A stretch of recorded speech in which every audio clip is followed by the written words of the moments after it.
Bonjour à tous. Donc, je suis Mathilde Renker, je suis la présidente donc, de l'ISNAR IMG. Je n'ai pas d'autre conflit d'intérêt que ce poste au sein de l'ISNAR IMG et celui de chargé de mission, enfin de membre actif au sein du Raoul IMG, qui est donc le syndicat des internes de médecine générale de Nancy. Donc j'ai le grand honneur d'introduire cette grande plénière sur la santé environnementale, thématique d'actualité, s'il en est une. La santé environnementale concerne tous et toutes. Et malgré les nombreux avertissements du passé, notre prise de conscience de ce sujet pourtant essentiel n'est encore que trop parcellaire. C'est en 1994 que l'OMS définissait la santé environnementale comme comprenant les aspects de la santé humaine, y compris la qualité de la vie, qui sont déterminés par les facteurs physiques, chimiques, biologiques, sociaux, psychosociaux et esthétiques de notre environnement. Elle concerne également la politique et les pratiques de gestion, de résorption, de contrôle et de prévention des facteurs environnementaux susceptibles d'affecter la santé des générations actuelles et futures. Les récents engagements des différents acteurs ne sauraient pallier à ce retard. Notre maison brûle. Cet appel a été lancé la première fois au début des années 2000. Il est pourtant plus que jamais d'actualité. Réchauffement climatique à l'origine de canicules estivales, dégradation de la qualité de l'air entraînant toujours plus d'asthme et d'allergies, montée des eaux provoquant des migrations climatiques. Nos métiers, nos pratiques et nos vies vont en être impactés.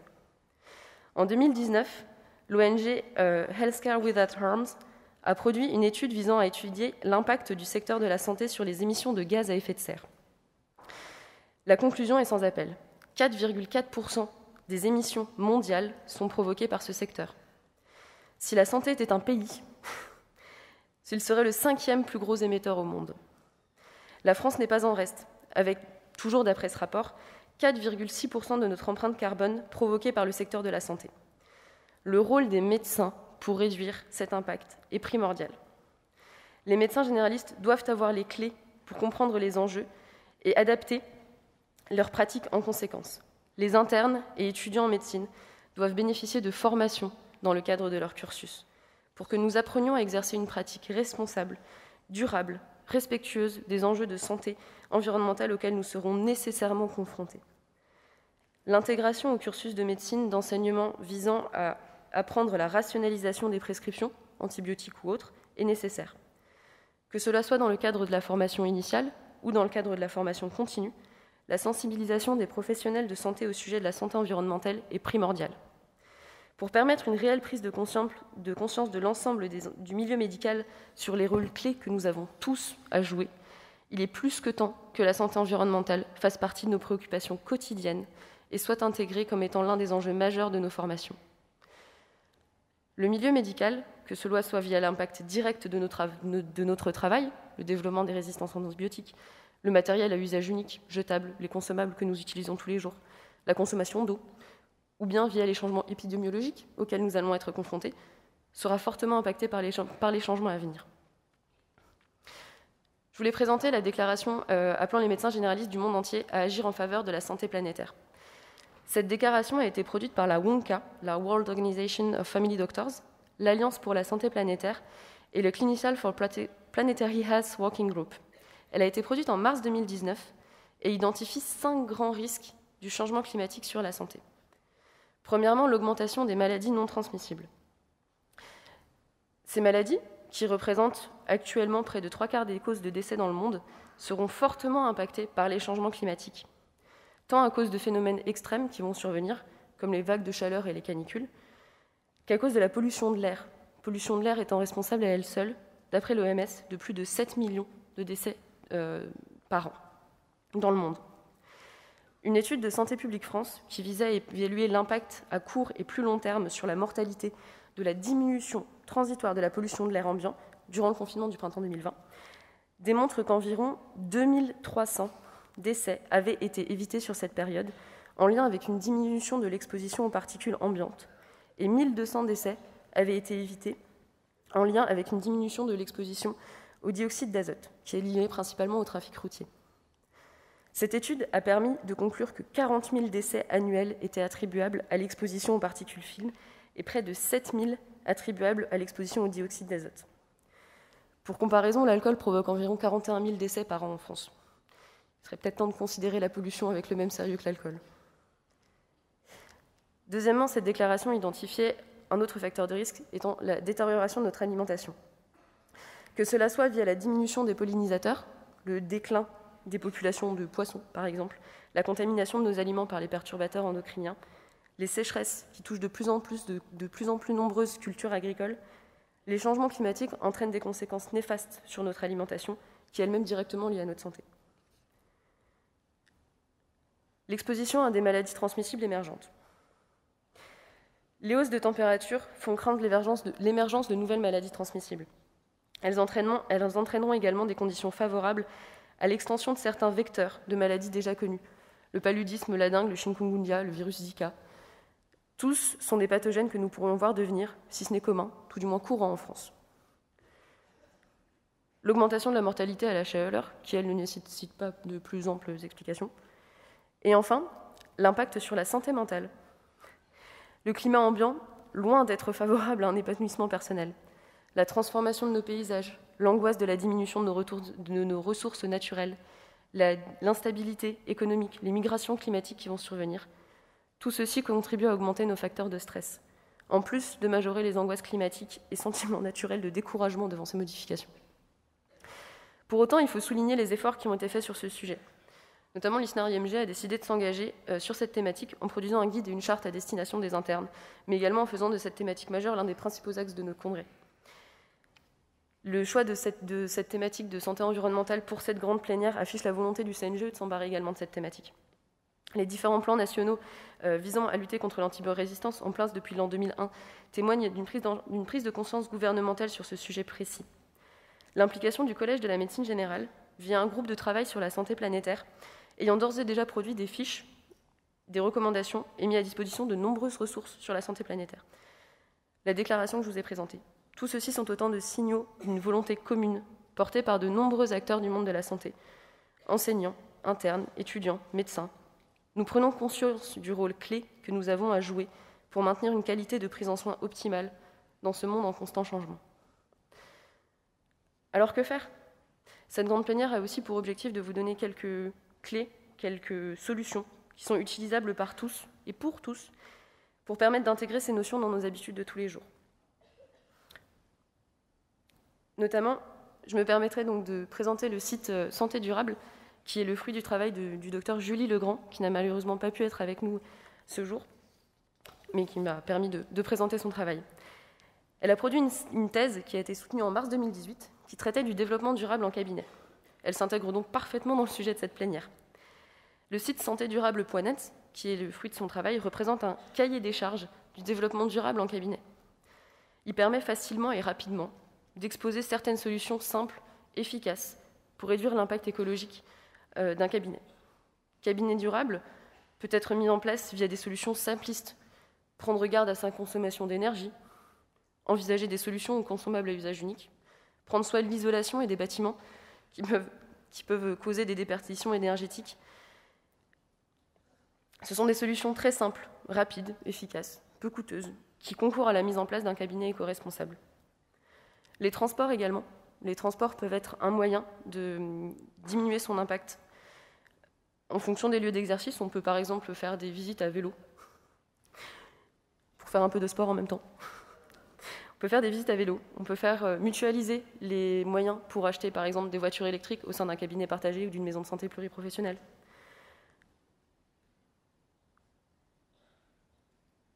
En consultation, je ne m'attarderai pas sur les prescriptions puisque ce sera développé plus tard, mais ce sont des choses dont il faut que nous prenions conscience, que nos prescriptions ont également un impact environnemental sur l'ensemble des environnements, que ce soit via la pollution de l'eau, via la pollution de l'air, via la résistance aux antibiotiques. Ce sont plein de choses qui sont nécessaires de prendre en compte. Et enfin, je tenais juste à insister sur le fait que les médecins généralistes sont un moyen de transmission d'informations qui est extrêmement efficace. D'informer nos patients, de leur proposer ces thématiques, proposer des moyens d'information, des solutions, d'en discuter. Nous sommes un moyen d'information, une transmission. C'est à nous aussi d'initier ce changement qu'on veut voir dans le monde. Merci à vous.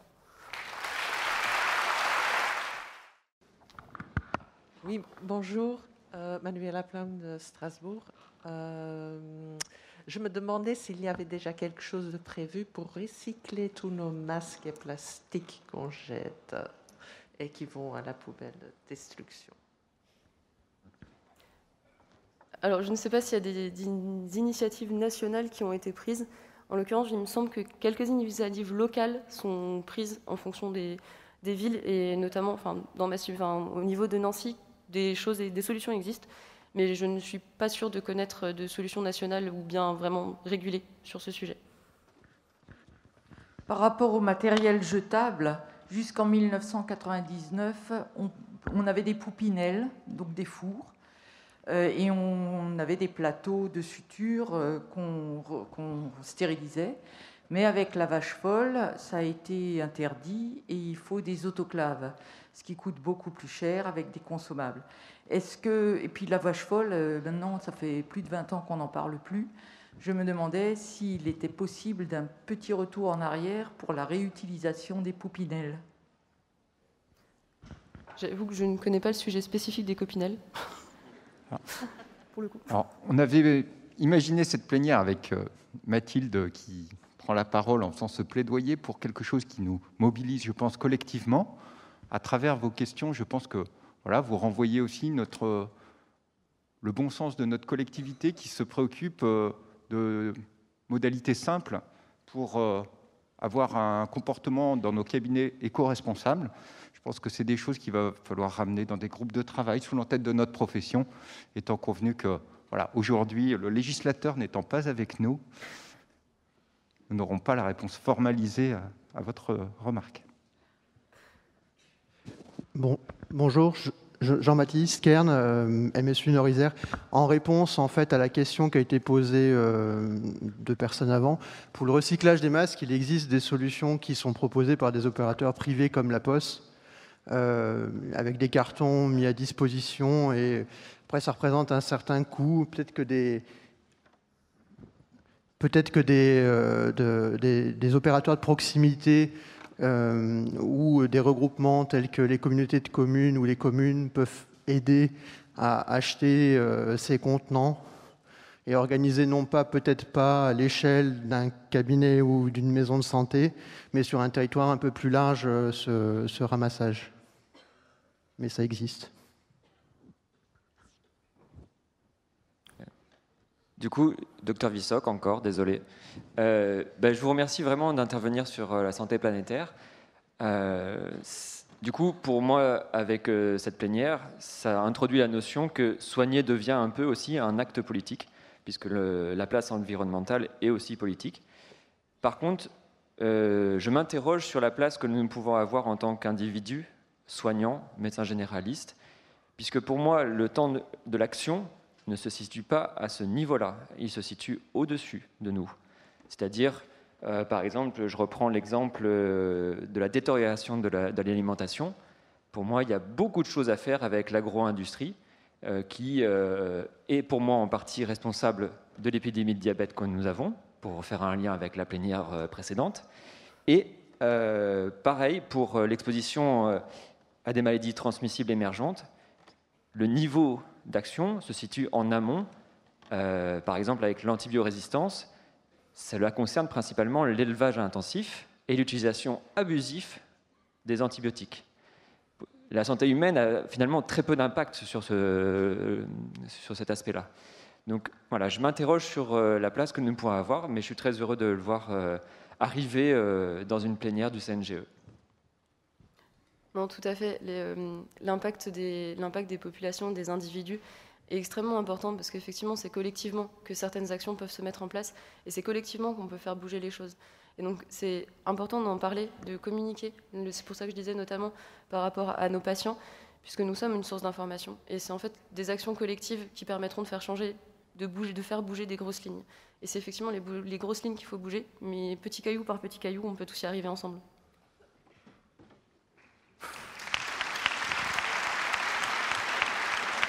Bonjour, Ségolène de Bruxelles. J'ai 2 questions. La première, mais peut-être que c'est les autres intervenants qui y répondront plus tard. Est-ce qu'il y a une formation qui est donné effectivement? Et si oui, est-ce que c'est uniquement aux médecins généralistes? Est-ce que c'est que notre responsabilité? Ou est-ce que vous la faites aussi en intra, c'est-à-dire à tout médecin, que vous sensibilisez à ce sujet-là? Merci. Je me permets de répondre peut-être plus pour le premier et le deuxième cycle. Certaines formations, notamment à l'antibiorésistance, existent. Et l'ISNAR-IMG avait notamment produit une contribution sur l'antibiorésistance en collaboration avec les assos nationales de pharmacie, de médecine et d'autres. Et nous avions notamment demandé à ce que ces formations soient systématisées dans le premier et le deuxième cycle. Donc ce serait pour l'ensemble des médecins. Cependant, elles ne sont pas encore... au niveau de l'internat, ce n'est pas forcément le cas. Ça dépend énormément des villes, des subdivisions. Et en ce qui concerne la formation médicale continue, pour le coup, je ne me permettrai pas de répondre parce que je pense qu'effectivement, certaines existent, mais je ne pourrais pas en donner la définition et je ne pense pas qu'elle soit ni systématique ni proposée partout. Léa Schleck de Meurthe-et-Moselle, merci pour votre intervention. J'aurais aimé savoir si l'ISNAR et IMG se positionnaient au niveau politique, comme ça a été mentionné. C'est un peu troublant les cours en fait, on ne peut rien y faire. Okay. Comme ça a été mentionné par un intervenant précédent, la question se pose en amont. Vous avez abordé l'aval avec la gestion des déchets au cabinet, etc. C'est une question très politique. On est en période préélectorale. Est-ce que vous envisagez de vous emparer de ce sujet au niveau supérieur pour ne pas le laisser à des couleurs politiques qui peuvent cliver? Merci. Au niveau de l'ISNAR-IMG, effectivement, c'est une thématique qui nous tient particulièrement à cœur, que ce soit la santé environnementale, le développement durable, la santé planétaire. Ce sont des sujets dont on discute beaucoup en conseil d'administration. On a un chargé de mission qui est responsable uniquement de la partie écologie. Donc, il y a quand même, on a produit des chartes et des guides, et effectivement, on a donné cette thématique à notre congrès, justement pour aussi impulser une dynamique et pour permettre de mobiliser les internes de médecine générale sur ces sujets et de voir effectivement, pourquoi pas, de faire bouger les lignes plus haut, bien entendu. Dernière question. Bonjour, Julie Gilles Delalonde de Paris. Merci pour cette présentation. Et je voulais dire que je me sens émue quand même de voir que cet amphi est plein. Quand j'entends cette présentation, en fait, et ça m'évoque en fait ce qui s'est passé hier matin au séminaire des chefs. Il y a quand même une part de moi qui est affolée, qui a peur, qui est désespérée et qui est prise du coup dans cet étau émotionnel dont on sait en tant que médecin généraliste qu'il n'est pas propice à la motivation et à l'action. Ça m'évoque tous les savoirs qu'on a sur la prise en charge de la maladie chronique, par exemple. On sait très bien que la peur, par exemple, n'est pas un vecteur de motivation. Et du coup, ça m'interroge sur la façon dont on a la responsabilité, nous, en tant que médecins généralistes, de s'approprier cette question. Comme si, en fait, cette planète qui va mal, c'est comme notre maladie chronique à tous. Et que je suis malade et ma planète est malade, finalement, ça ne fait pas beaucoup de différence. Et voilà, donc j'ai l'impression que, partant de nos savoirs de médecins généralistes et de ce qu'on sait faire avec les patients atteints de maladies chroniques, peut-être on peut axer notre façon de faire autour de se ressentir au sein de notre écosystème, de reconnaître les savoirs du vivant, de se remettre en position de pouvoir agir et retrouver de la liberté. Donc changer, en fait, partir d'un état émotionnel qui étouffe et aller vers quelque chose qui est plus dans l'empuissancement, reprendre son pouvoir, reprendre sa liberté. Et voilà, moi ce que ça m'évoque, c'est qu'en tant que médecin généraliste, on a tout un bagage de savoir qui doivent pouvoir nous aider et que notre enjeu est de s'approprier cette question à notre façon dans les soins premiers et dans la médecine.